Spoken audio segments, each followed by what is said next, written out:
ভাবি বাথরুম থেকে গোসল সেরে কাপড় না পরে গামছা পেঁচিয়ে ওনার রুমে ঢুকলেন। এতক্ষণ আমি ভাবির রুমের বেলকনিতে দাঁড়িয়ে সিগারেট টানছিলাম। সিগারেট টানা শেষ করে যখনই আমি ভাবির রুমে দেখলাম, তখনই দেখলাম ভাবি গামছাটা খুলে আবারও পড়তে গিয়ে সবকিছু আমাকে দেখিয়ে ফেলেছে। ওই অবস্থায় ভাবির সবকিছু দেখে আমার মাথা চক্কর দিয়ে উঠল।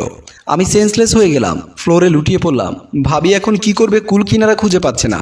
এখন যদি কাউকে ডাকে তাহলে নেহায়েত সবাই মাইন্ড করবে। তাই ভাবি তাড়াতাড়ি করে নিজের শাড়ি পেটিকোট ব্লাউজ সব পরে ফেললো। তারপর আমার কাছে এসে দেখে তখন আমি সেন্সলেস। তারপর ভাবি আমার নাকের উপরে হাত রাখলো, দেখলো আমার নিঃশ্বাস আছে। তাড়াতাড়ি ওয়ার্ডরোবের উপর থেকে পানির জগ নিয়ে আমার চোখে মুখে পানি ছিটাতে লাগলো। কিছুক্ষণ পর আমি জ্ঞান ফিরে পেলাম। জ্ঞান ফিরে আবার ভাবির মুখের দিকে তাকাতে গিয়ে আমি আবারও সেন্সলেস হয়ে গেলাম। ভাবি বলল, এ কি হলো তনু, আমাকে দেখে বারবার সেন্সলেস হয়ে যাচ্ছ কেন? আবারও নাকি মুখে পানি ছিটাতে লাগলো। একটু পরে আমার হুঁশ ফিরে এলো। ভাবি আমার হাত চেপে ধরে বলল, ভাই আর সেন্সলেস হয়েও না, আগে বলো তুমি আমাকে দেখে কেন বারবার মুচ্ছা যাচ্ছ? আমি তখন আমতা আমতা গলায় বললাম, ভাবি আপনাকে দেখে সেন্সলেস হচ্ছে না, তবে আপনার যা কিছু দেখেছি ওটা চোখে ভাসলে আমি সেন্সলেস হয়ে যাচ্ছি। বলেই ওখানে আর এক মুহূর্ত না দাঁড়িয়ে আমি রুম থেকে বের হতে লাগলাম। দরজার সামনে আসতে সামনে পড়লো আমার খালাতো বোন। যদি আরো ক্লিয়ার করে বলি, যার টানে আমি এই বাসায় এসেছি, আমার প্রেমিকা রিমা। রিমা তখন ভাবির রুমের দিকে যাচ্ছিল। আমাকে দরজা খুলে বের হতে দেখে রিমা অবাক হয়ে আমার মুখের দিকে তাকিয়ে আছে। আমার চোখে মুখে পানি, পরনের গেঞ্জিতেও পানির ভেজা ভেজা দাগ। রিমা চোখ বড় করে আমার দিকে তাকিয়ে আছে। আমি কোনো কিছু না বলে মাথা নিচু করে ওর পাশ কেটে চলে গেলাম। রিমা রুমের ভেতরে ঢুকে দেখলো ভাবি ফ্লোরে বসে একা একা হাসছে। রিমা সন্দেহ ঘনীভূত হতে লাগলো, কারণ রিমা দেখেছে অতনুর গেঞ্জি ভেজা, সারা গায়ে জল ছেটানো। এদিকে দেখা যাচ্ছে ভাবিও গোসল করা, মাথায় গামছা পেঁচানো, আবারও ফ্লোরে বসে হাসছে। বিষয়টা রিমা সন্দেহ হতে লাগলো। রিমা এই মুহূর্তে কি করবে? তাহলে কি তার ভালোবাসার মানুষের সাথে তার ভাবির গোপন সম্পর্ক রয়েছে? অতনু কি তার জন্য এই বাসায় না এসে ভাবির জন্য এখানে আসে? নানা ধরনের টেনশনে রিমা চিন্তায় পড়ে গেল। এমন সময় ভাবি রিমাকে খেয়াল করলো। বসা থেকে উঠে রিমাকে জড়িয়ে ধরে হাসতে হাসতে ঘুরছে। এক পর্যায়ে রিমা ভাবিকে থামিয়ে দিয়ে বলল, তুমি কি পাগল হয়ে গেছো? এভাবে হাসছো কেন?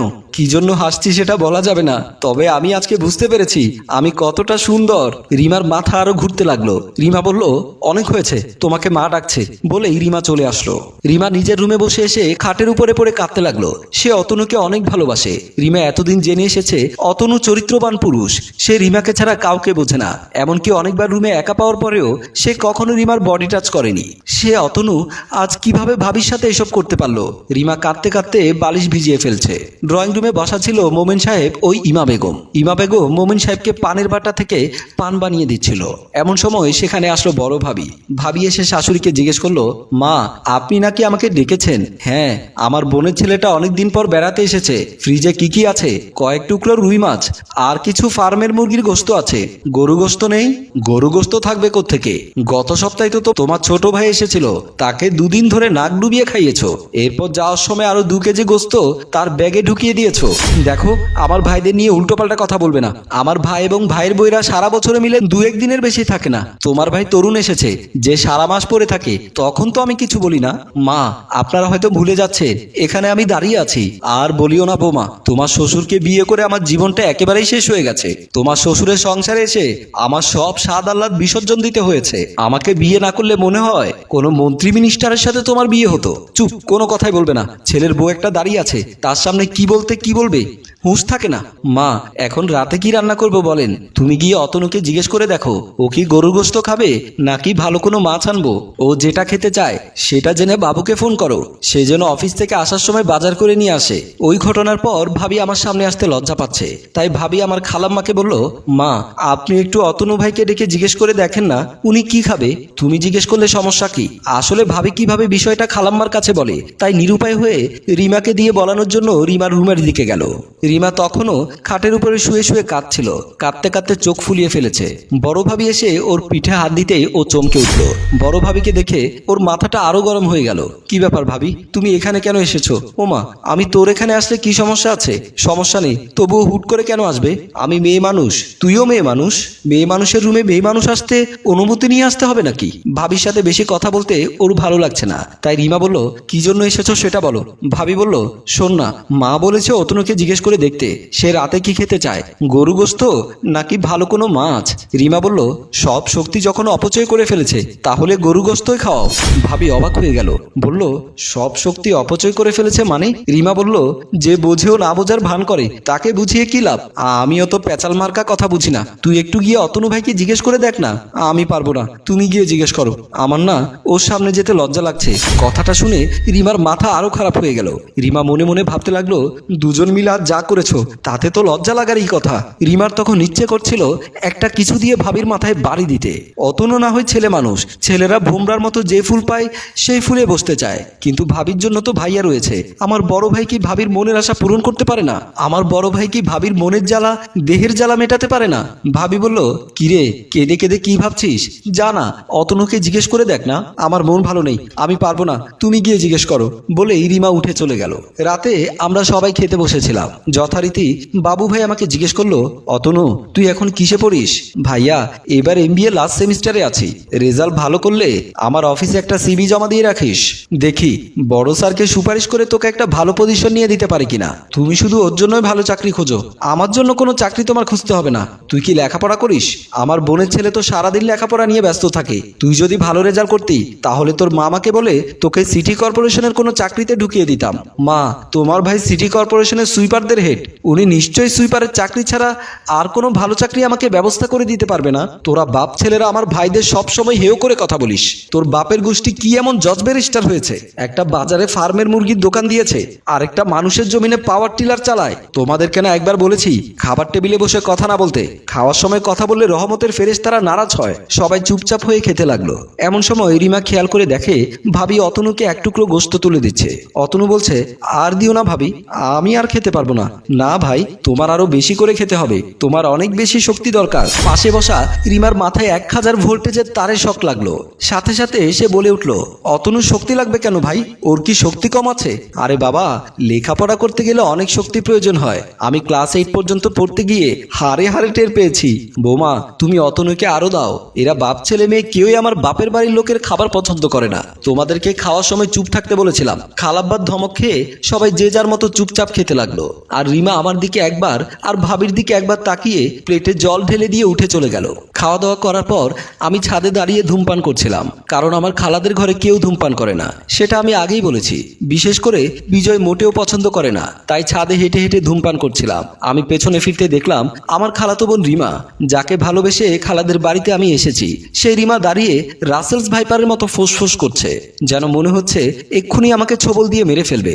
আমি তাকে দেখে হাত থেকে সিগারেট ফেলে দিলাম। কাছে গিয়ে বললাম, ছোবল দেবে নাকি? জিব্বায় বিষ থাকলে অনেক আগেই ছোবল দিয়ে তোমরা দুজনকে শেষ করে ফেলতাম। আমরা দুজনকে মানে? বুঝেও না বোঝার ভান করলে বোঝাতে পারবো না। তুমি না বলেছিলে আমাকে দেখার জন্য এই বাসায় এসেছো? ডেফিনেটলি তোমাকে দেখার জন্য এই বাসায় এসেছি, এক বিন্দুও মিথ্যে বলবে না। গড নোস, আমি শুধু তোমাকে দেখার জন্য এই বাসায় এসেছি। ওয়েল, আমাকে দেখার জন্য যখন এই বাসায় এসেছো, আমাকে অনেক দেখা হয়ে গেছে। আমি চাই কাল সকালে তুমি এখান থেকে চলে যাবে। বলেই রিমা চলে গেল। বিষয়টা আমার মাথায় কাজ করলো না। রিমা হঠাৎ এত উত্তেজিত হয়ে গেল কেন? আমি আরেকটা সিগারেট ধরালাম। ছাদ থেকে নেমে আমি যখন বিজয় রুমে আসলাম, ততক্ষণে বিজয় ঘুমের রাজ্যে প্রবেশ করেছে। ভালোই হয়েছে, জেগে থাকলে বলতো, মুখ ধুয়ে আয়, তোর মুখে সিগারেটের গন্ধ বের হচ্ছে। আমি সে না জাগে মতো তার পাশে গিয়ে ঘুমালাম। বালিশে মাথা রাখার পর কেবলই আমার চোখে ভাসছে ভাবির সেই দৃশ্য, যেই দৃশ্য দেখে আমি অজ্ঞান হয়ে গিয়েছিলাম আর নিজে নিজে বোকার মতো হাসছিলাম। ভাবিকে নিয়ে ভাবতে ভাবতে কখন যে আমার ঘুম চলে আসলো নিজেই টের পেলাম না। ঘুমের মধ্যে আমি স্বপ্নে দেখি ভাবি খাটের উপরে শুয়ে আছে। ঘুমানোর কারণে তার গায়ের পোশাকের ঠিক ঠিকানা নেই। ভাবিকে দেখতে খুব অ্যাট্রাকটিভ লাগছিল। এমন অবস্থায় যদি কোনো পুরুষ ভাবিকে দেখে, সে নিজেকে কিছুতেই কন্ট্রোল করতে পারবে না। এমনকি সানি লিওনের ক্যামেরাম্যান হলেও সে ক্যামেরা ফেলে ভাবির উপরে ঝাঁপিয়ে পড়বে। আমি এদিক ওদিক তাকিয়ে আস্তে আস্তে ভাবির খাটের উপরে উঠতে লাগলাম, কিন্তু কেন জানি মনে হচ্ছিল কে যেন সুপার গ্লু দিয়ে আমার পা আটকে রেখেছে। আমি অনেক চেষ্টা করলাম খাটের উপর উঠে ভাবিকে জড়িয়ে ধরতে, কিন্তু কিছুতেই পা তুলতে পারছিলাম না। আমি পেছনে ফিরে পায়ের দিকে তাকাতে গিয়ে দেখলাম রিমা আমার পা চেপে শক্ত করে ধরে আছে। আমি রিমাকে দেখে বললাম, বিশ্বাস করো আমি কোনো খারাপ উদ্দেশ্য নিয়ে এখানে আসিনি, আমাকে তুমি মাফ করে দাও। বলেই রিমার পা চেপে ধরলাম। রিমা বলল, ছাড়ো ছাড়ো। আমি কিছুতেই ছাড়ছি না। এক পর্যায়ে রিমা আমাকে পা সরিয়ে ধাক্কা দিয়ে ফেলে দিল। আমি খাট থেকে পড়ে গেলাম। সাথে সাথেই আমার ঘুম ভেঙে গেল। বিজয় আমাকে বলল, কি হয়েছে, তুই ঘুমের ঘরে আমার পা চেপে ধরলি কেন? আমি ভেবাচাকা খেয়ে গেলাম। বিজয়কে বিষয়টা কিভাবে বলি? বললাম, আরে ওসব কিছু না, নিশ্চয়ই ঘুমের মধ্যে কোনো আজে বাজে স্বপ্ন দেখেছিস। আমি মনে মনে ভয় পেয়ে গেলাম। বিজয় কি বুঝতে পেরেছে আমি যে ভাবিকে নিয়ে বাজে স্বপ্ন দেখছি? কি হলো রে, কথা বলছিস না কেন? আমি তখন বিজয়কে মিথ্যে বললাম আমি স্বপ্নে দেখলাম পরীক্ষার হলে পরীক্ষা দিচ্ছি, যে প্রশ্নটা এসেছে ওটার আনসার জানি না বলে আমি নকল করছিলাম। এমন সময় দেখলাম ম্যাজিস্ট্রেট এসে আমাকে ধরে ফেলেছে, বলেছে আমাকে এক্সপেল করে দেবে। তাই নিরুপায় হয়ে আমি ম্যাজিস্ট্রেটের পা চেপে ধরলাম। সেই ম্যাজিস্ট্রেট কি আমি ছিলাম? তুই ম্যাজিস্ট্রেট না। যদি ম্যাজিস্ট্রেটের গাড়ির ড্রাইভারও হতে পারতি তাহলে আমি গর্ব করে বলতে পারতাম আমার খালাতো ভাই ম্যাজিস্ট্রেটের গাড়ির ড্রাইভার। অনেক রাত হয়েছে, এবার ঘুমা, আর সাবধান, আমার থেকে 2 হাত দূরে থাকবি। আমি তখন আর কি করব, সুবোধ বালকের মতো খাটে উঠে তার পাশে শুয়ে গেলাম। পরের দিন সকালবেলা আমি আমাদের বাড়িতে চলে যাওয়ার জন্য বের হচ্ছিলাম। ড্রয়িং রুমে আসতেই দেখলাম বাবু ভাই অফিসে যাওয়ার জন্য বের হচ্ছিল। ভাবি বাবু ভাইয়ের ব্যাগটা নিয়ে পাশে দাঁড়িয়েছিল। আমাকে আসতে দেখে ভাবি লজ্জায় ওখান থেকে চলে গেল। বাবু ভাই বলল, কিরে তুই চলে যাচ্ছিস নাকি? জি ভাইয়া, আজ আমার কলেজে জরুরি একটা অ্যাসাইনমেন্ট আছে, এখান থেকে গিয়ে আমাকে কলেজে অ্যাটেন্ড করতে হবে। গুড, পড়ালেখা নিয়ে কোনো কম্প্রোমাইজ নেই, ভালো করে লেখাপড়া কর, তারপর তোকে একটা ভালো চাকরির ব্যবস্থা করে দেব। এরপর অনেক খোঁজাখুঁজি করে তোর জন্য সুন্দর থেকে টুকটুকে একটা বউ এনে দেব। আমি বাবু ভাইকে কিভাবে বলি আমার সুন্দর টুকটুকে বউ তো তোমাদের ঘরেই আছে, কিন্তু সে কি জন্য আমার উপরে অভিমান করে আছে কিছুই বুঝলাম না। বাবু ভাই বলল, কিরে কি ভাবছিস? ও কিছু না। আচ্ছা ভাইয়া, খালাম্মার খালাব্বা কই? ওনারা তো মর্নিং ওয়ার্ক করতে গেছে। বাবার ডায়াবেটিস ধরা পড়েছে তো, তাই সকালবেলা পার্কে হাঁটার সময় মাকেও সাথে নিয়ে যায়। বিজয়কে দেখছি না যে। বিজয় তো ভোরে 4:45টার দিকে ফুটবল খেলতে মাঠে চলে যায়। রিমার কথা জিজ্ঞেস করতে গিয়েও করতে পারলাম না, কারণ বাবু ভাই মাইন্ড করতে পারে। বাবু ভাই বলল, আমার লেট হয়ে যাচ্ছে, আমি অফিসে চলে গেলাম, তুই নাস্তা করে বের হোস। বলেই বাবু ভাই চলে গেল। আমি নাস্তা সেরে বের হওয়ার সময় দরজার সামনে এসে ভাবিকে লজ্জা রাঙানো বধূর মতো ঘোমটা টেনে মুখ ঢেকে আমাকে বিদায় দিতে আসলো। আমার উৎসুক দৃষ্টি রিমাকে খুঁজতে লাগলো, কোথাও রিমাকে দেখলাম না। ভাবি বলল, ভাই যা হবার হয়ে গেছে, ভবিষ্যতে কখনো যদি ওরকম কোনো কিছু দেখো তাহলে দয়া করে আর সেন্সলেস হইও না। আমিও টিপ্পনি কেটে ভাবিকে বললাম, ভাবি এক টানেল দেখে আমার রাতের ঘুম দিনের ভাবনা সব পালিয়ে গেছে, দয়া করে ভবিষ্যতে একটু সাবধানে থেকো, ওরকম টানেল দেখিয়ে কাউকে ঘায়েল করিও না। বলে যখন আমি চলে যাচ্ছিলাম এক সিঁড়ি পেছনে ফিরতে দেখলাম ভাবির পেছনে ঝাড়ু হাতে রিমা দাঁড়িয়ে আছে।